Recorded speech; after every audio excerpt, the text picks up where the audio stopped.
Plastic na basura din na bumara sa lalamunan ang posibleng sanhi raw ng pagkamatay ng isang pawikan. Aabot sa 10 iba't ibang uri ng basurang plastik ang nakuha mula sa tiyan ng pawikan. Inakala raw nito na pagkain ang mga palutang-lutang na plastik. May mga napansin ding bakas ng matalim na bagay sa katawan ng pawikan na palatanda ang posibleng tinangka itong hulihin. 3 ang patay matapos kumain ng pawikan sa Maguindanao del Norte. Sa gitna ng kaliwat-kanang banta tulad ng climate change, industrialisasyon at mga aktibidad ng tao, paano na ang mga pawikan? Malaki ang ambag ng iba't ibang uri ng pawikan sa marine and coastal ecosystem, mula sa pananatili ng kalusugan ng mga seagrass bed at coral reef hanggang sa paglilinis ng karagatan na makakatulong sa iba pang mga lamang dagat. Ngunit dahil sa paghuhuli dito, pagkain at iba pang mga gawain, ang pawikan ay isa na ngayon sa mga endangered species sa buong mundo. May mga batas na rin na ginawa para protektahan at pangalagaan ang mga pawikan. Isa na dito ang Executive Order No. 542 noong 1979 na siyang gumawa ng Task Force Pawikan. Sa kabila ng mga ito, kulang pa rin ang kaalaman ng publiko tungkol sa tamang pangangalaga at pagprotekta sa mga pawikan. Our strategies includes regular monitoring of the marine sea turtle nesting sites and establishing hatchery for the safeguard and protection of those eggs from the predators and the environmental threats. We also conducted tagging and monitoring programs to track the migration patterns and the health of those pawikan and marine sea turtles. For the community engagement is crucial to our efforts. We conducted workshop and outreach programs to educate residents about the importance of the pawikan conservation and their roles in protecting them. Through livelihood programs like ecotourism, local are encouraged to become protectors rather than exploitator of pawikan. They were educated through a series of information, education, and communication activities or the IEC programs such as Dalaw Turo, Coastal Cleanup, and community-based workshop. These activities not only raise awareness but the importance of pawikan conservation but also empowers residents to take ownership of the preservation efforts.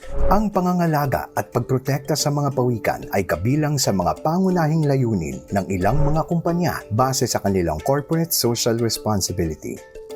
This San Juan shoreline stretch is a pawikan sanctuary. So, this project is funded by Aboitiz, particularly with Aboitiz Foundation. This is actually a offsetting project, no? Because of our business, because of the real estate business, no? So because of our so-called carbon footprints, no? So kaya meron tayong ganitong project. We wanted to make it a science-based, no? We have very active. Our marketing department. Me myself from a CSR team from the corporate social responsibility. I'm very close with I have a collaboration with marketing. So all of the projects, all the efforts. So sila yung nagre-report niya sa social media. May mga non-profit organizations din na nangunguna sa pangangalaga ng marine animals. I joined the Pawikan Beach Run so that I can help save the turtles and volunteer for the garbage picking. Sa pamamagitan ng mga training sessions at mga public awareness campaign, natuturuan ang mga miyembro ng komunidad na maging responsable sa kapaligiran. 9 years old pa lang po ako, sumasama na po ako sa mga magulang ko.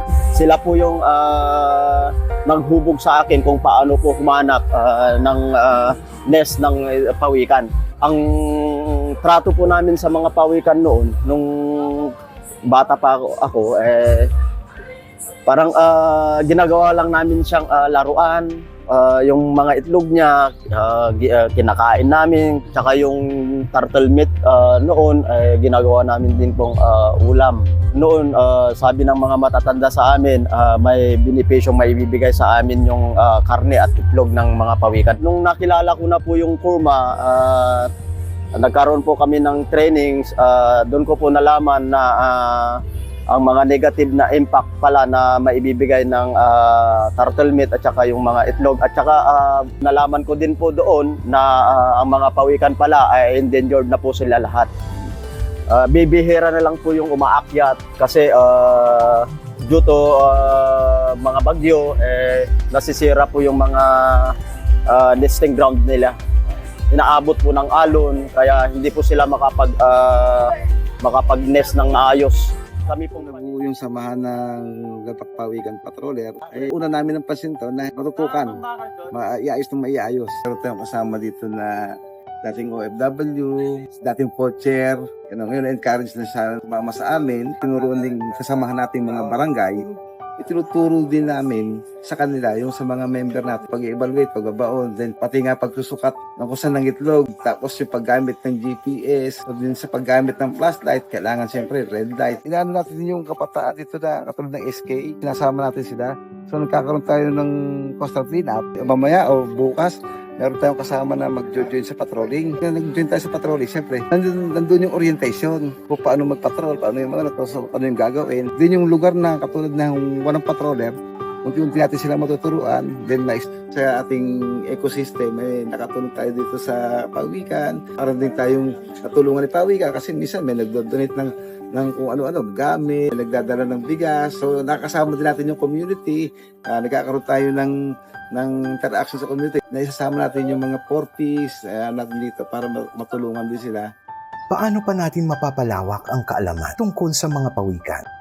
Para masagot ang tanong na ito, sinabayan namin sa paglalakad ang ilang mga kilalang storytellers. Sa pagsusulat naman laging, it's all about mirrors and windows. Pag sinabi mong mirror, ito yung mga kwento na inward looking. So tinitingnan mo yung sarili mo at ang iyong mga danas, ang iyong mga karanasan at ang pamilya mo, mga kaibigan mo. So that's a good way for you to get insights because you actually live those stories. So yun yung mirror. Next naman yung window. Yun yung pagtingin mo sa labas. You should have a keen appreciation of humanity as you look out and looking at the world, especially ako, nagsusulat ako sa children's book writer, you have to look at the world through children's eyes. Well, yung maganda kasi sa art in general is it's a visual medium. So eye-catching siya. Pag nakita mo sa feed mo, yung art na yun, titingnan mo talaga. Kung maganda siya, yun nga, makulay, ganun, titingnan mo. At kung mas na nag-spark yung curiosity mo, kung baka isip na, saan tungkol to? Tapos babasahin mo, if ever yung kung ano yung sinulat ng artist, and if you became really interested, parang yun na, mas mag-deep dive ka dun sa bagay na ito. Base dun sa mga observations ng mga kasama ko sa comics community, may power pa rin yung comics, lalo na sa mga grassroots. As long as accessible na siya. Tinanong din namin ang ilang mga readers. Yes, basta as long as na madaling maintindihan yung information and may image po siya nakasama. Yung climate change ngayon sa atin is very serious na din and kailangan kami mga kabataan din ay nalalaman yung mga nangyayari sa paligid po namin.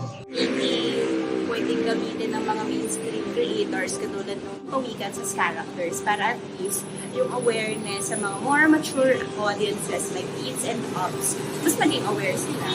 Most people would be interested in material as long as it's carried by a good plot and the message isn't the sole carrier of the story. If we want to talk about scientific or even informative topics, we have to sort of envelope it and try to express it in an entertaining way. So napaka-importante yan because the readers are really looking for something entertaining. If it's all about empowerment, then we talk about stories that for the reader to sort of become an active participant in that goal of helping the Pawikans. Another way is for us to give a voice to the Pawikan. Importante yun, especially if you're going to talk about doing comics for kids. Make it a little more animated, a little more storytelling by personification, giving him life like a human being. So he talks, he but still acts like a pawikan. Sa aming patuloy na paglalakad, inaasahan namin na marami pa kaming matututunan at makakasabay sa aming paglalakbay para sa kalikasan.